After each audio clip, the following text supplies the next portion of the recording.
Hello everyone, welcome to this video.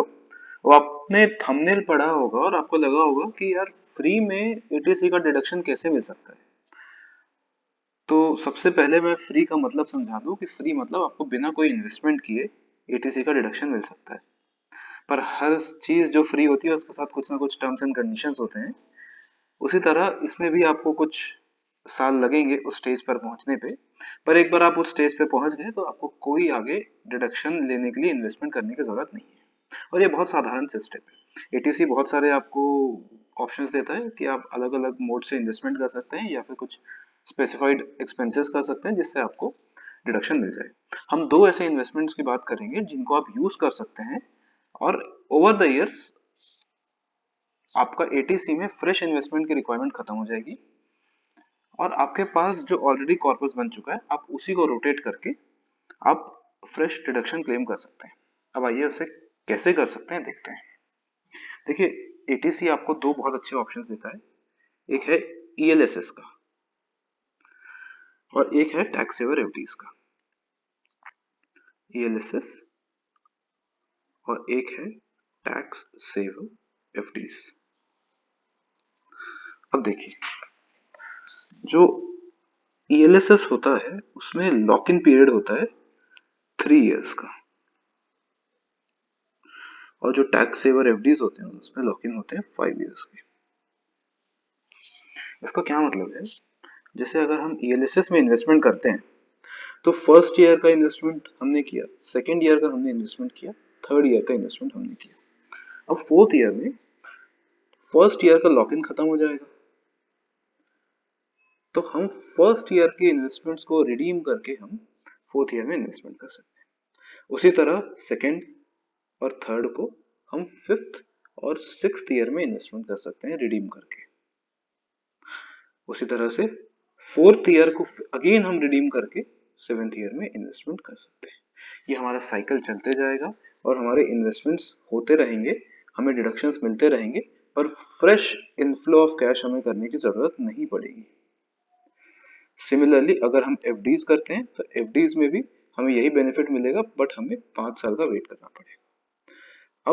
अब आप देखें तो एफडीज एक ऐसी चीज है जो जनरली हर कोई रखता है। तो क्या हम अपनी एग्जिस्टिंग एफडीज को तोड़ के ही टैक्स सेवर एफडीज ना कर ले जिससे हमें ये बेनिफिट मिले। हर कोई म्यूचुअल फंड में एसआईपीज तो करते ही है, तो क्या हम नॉर्मल म्यूचुअल फंड्स में करने की जगह टैक्स सेवर म्यूचुअल फंड्स में ना कर दें ताकि हमें ये बेनिफिट मिले। अब हमने ये तो समझ लिया कि हम रिस्पेक्टिव पीरियड में इन्वेस्टमेंट करके उसे रोटेट कर सकते हैं, पर एक कुछ और भी पॉइंट्स है जो समझना बहुत इंपॉर्टेंट है, वो भी हम समझ लेते हैं। जैसे लॉक इन पीरियड तो आपने देख लिया, अब एक रिस्क एंड रिवॉर्ड का भी गेम होता है। जैसे कि ईएलएसएस जो आपके म्यूचुअल फंड्स होते हैं वो एक ऐसे म्यूचुअल फंड्स होते हैं जिसका मेजॉरिटी एक्सपोजर इक्विटी में होता है। एट प्रेजेंट अगर वो इक्विटी शेयर्स में इन्वेस्टमेंट कर रहे हैं तो उन्हें 65% ऑफ द फंड्स और मोर को इक्विटी शेयर्स में इन्वेस्टमेंट करना है। अगर वो किसी और इक्विटी फंड में इन्वेस्ट कर रहे हैं तो 90% से ज्यादा फंड उस म्यूचुअल फंड को इक्विटी फंड में इन्वेस्ट करना है। ये क्राइटेरिया होता है। तो असल में क्या होता है, due to exposure to share markets इनका रिस्क भी ज्यादा होता है और ऑब्वियसली रिवॉर्ड भी ज्यादा होते हैं।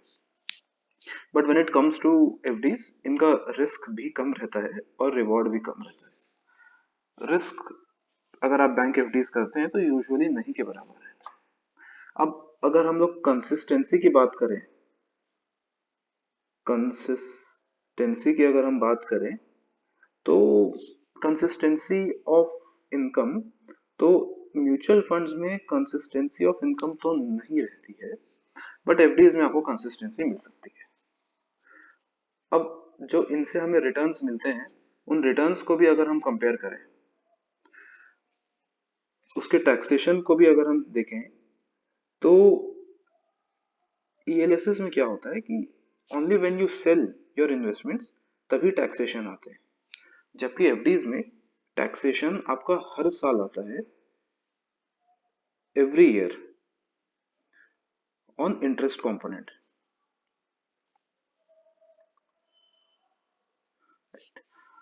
हाँ, अगर ईएलएसएस को डिविडेंड मिल गया तो डिविडेंड पे भी हर साल टैक्स लगेगा। अब इसके अलावा हम टैक्स रेट की भी बात कर लेते हैं। तो ईएलएसएस क्योंकि 3 साल का लॉक इन पीरियड है, तो ऑब्वियसली वो लॉन्ग टर्म ही होगा। तो लॉन्ग टर्म जब हम सेल करते हैं तो हमें फ्लैट 10% का टैक्स देना पड़ता है, प्लस जो भी हमारा सरचार्ज है और प्लस जो भी हमारा सेस है। पर इंटरेस्ट पे हमें स्लैब रेट के अकॉर्डिंग टैक्स देना होता है, प्लस जो भी सरचार्ज है और प्लस जो भी आपके सेस है। हाँ, पर अगर इसमें डिविडेंड अगर आपको इनकम आ जाती है तो अगेन आपको यही सिस्टम ऑफ टैक्सेशन फॉलो होगा। तो ये कुछ बेसिक बातें थी